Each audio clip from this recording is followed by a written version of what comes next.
Siège de la banque panafricaine Ecobank, commune du plateau. Les signes du malaise sont perceptibles. Ruban rouge à la tête ou à la manche, ses employés scandent leur mécontentement.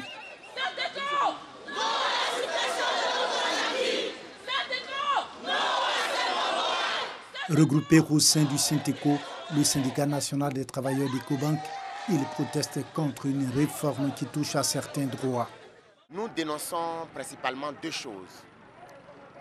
La première, il s'agit notamment de la suppression de notre 14e mois de salaire, du gel des augmentations de salaire sur l'année 2020 et de la réduction à 50% d'un ensemble d'avantages tels que la prime de responsabilité, de carburant et la dotation téléphonique. Mais surtout, ce qui nous outrage, c'est la méthode utilisée par le management. Nous sommes harcelés, nous sommes opprimés, nous sommes invectivés et nous ne pouvons pas accepter cela. À l'intérieur de la banque, seuls les agents de sécurité sont à leur poste. Ils informent les clients de l'arrêt des services physiques. Les services digitaux et guichets automatiques sont néanmoins opérationnels. Au 8e étage, quelques agents sont à leur poste, mais la majorité des bureaux est vide. Après 5 heures d'attente, nous sommes enfin reçus par le directeur juridique. Interdiction formelle de filmer. Il donne tout de même la position de l'administration de l'établissement financier. Le monde connaît une évolution et l'accent est mis sur l'excellence et la performance. Le 14e qui était initialement payé sans tenir compte de certains aspects de performance, aujourd'hui fait l'objet d'un réaménagement. Il n'est pas supprimé. Il est juste indexé à un critère de performance, mais c'est un critère de performance collective. Et donc il faut que tout le monde, nous puissions conjuguer nos efforts pour améliorer les revenus de la banque, pour améliorer les résultats de la banque et pouvoir percevoir le 14e mois. Les autres avantages, en tenant compte des impératifs de développement de la banque, de recherche de performance de la banque, certains avantages seront réaménagés en termes de réduction, en termes de pourcentage, mais aucun avantage n'est supprimé. La banque n'est pas en difficulté, mais la banque envisage un avenir meilleur. Et donc ces mesures qui sont prises aujourd'hui visent à une meilleure rentabilité, une optimisation plus intéressante et une performance plus grande pour pouvoir rémunérer au mieux les employés. Il n'y a pas de contradiction. Nous sommes dans un contexte difficile qui exige que des mesures soient prises. En Côte d'Ivoire, certaines entreprises ont licencié. Il y a eu des chômages techniques. Ecobank souhaite maintenir les emplois de tout le personnel. Martial Lacpès assure que solution sera trouvée avant que la grève n'atteigne le terme fixé. Nous prenons les dispositions pour satisfaire nos clients qui effectivement subissent un impact négatif de cette grève. Nous continuons de parler à nos collègues qui sont en grève pour qu'ils reprennent le travail. Nous sommes à une période sensible de l'évolution de l'entreprise.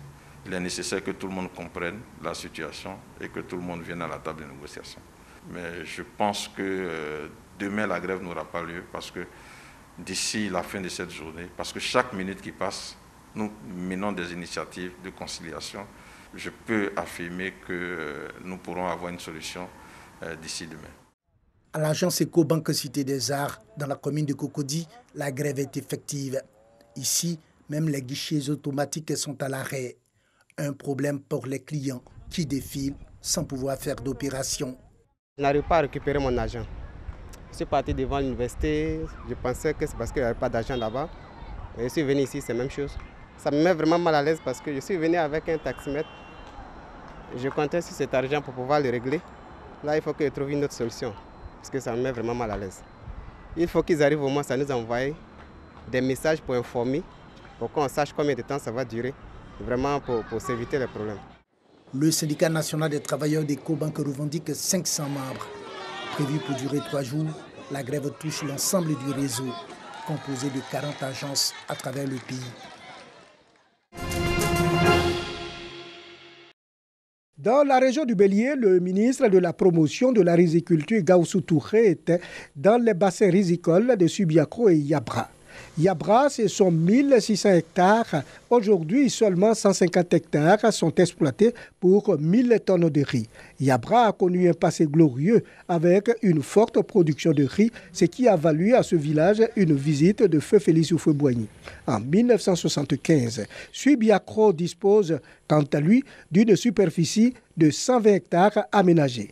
Les riziculteurs de ces localités ont reçu le ministre Gaussou Touré à qui ils ont expliqué les difficultés auxquelles ils sont confrontés en termes d'intrants, de mécanisation, de semences.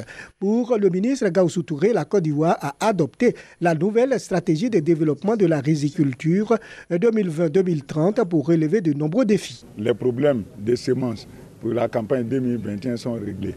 Les problèmes d'engrais, d'herbicides, de même que la mécanisation. Ce que nous souhaitons, c'est d'avoir des riziculteurs, des professionnels bien formés, des agents économiques à part entière. La Côte d'Ivoire sera autosuffisante en riz avant 2025. Une visite qui marque la renaissance de Yabra pour en faire un centre de production mais aussi de recherche rizicole. Nous avons des parcelles d'expérimentation.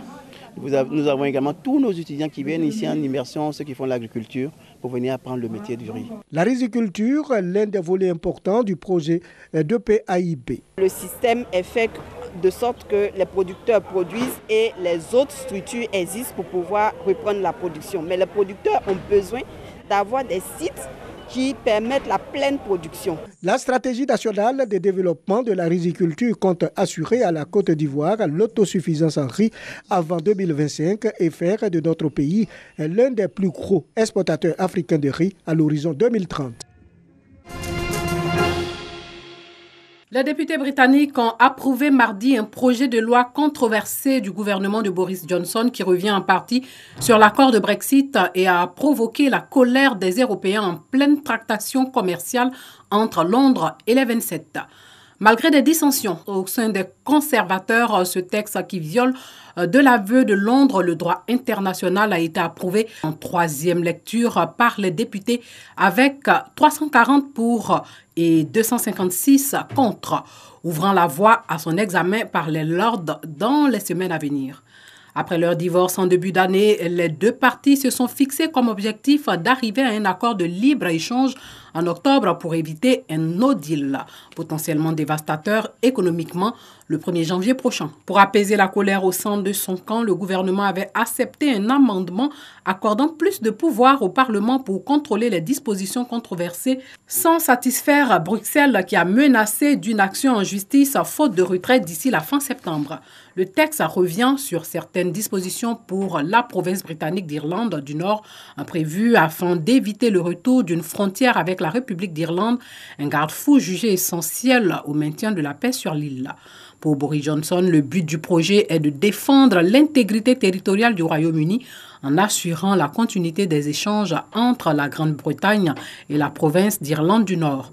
Mais pour les Européens, c'est un coup porté à la confiance mutuelle dans la phase critique des négociations sur la relation future menée par Michel Barnier, côté européen, et David Frost, côté britannique.